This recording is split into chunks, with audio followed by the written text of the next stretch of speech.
and US Army General says UK no longer has a viable defence or fighting force. In a stark warning to Defence Secretary Ben Wallace, the USMA says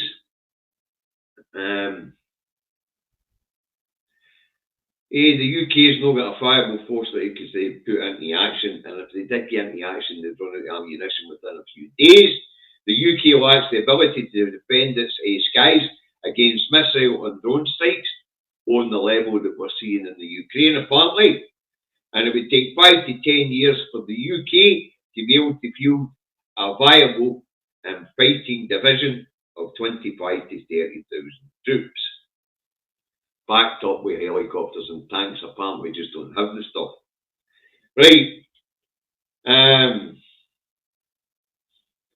Now, the US also tell Ben Wallace the majority of the UK Army's fleet of vehicles, including tanks, were built between 30 and 60 years ago, and they're not due to be replaced for years to come. Wow.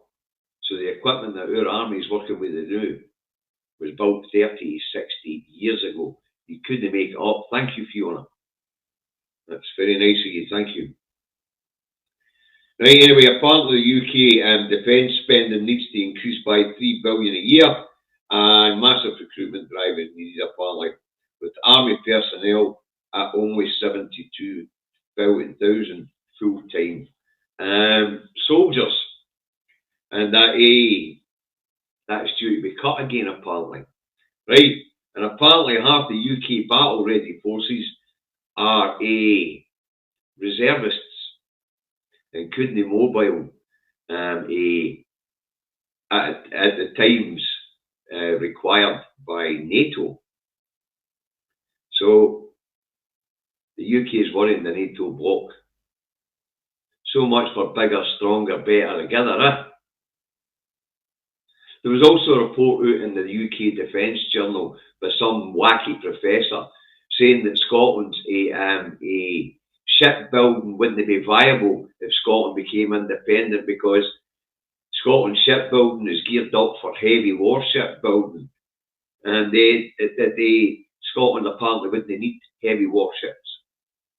It would apparently we the sort of defence force that Norway, Southern Ireland has. We just a coastal fleet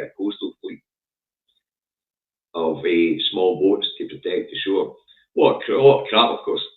Scotland will need to take a full part in protecting the North West Passage, so we will definitely need warships.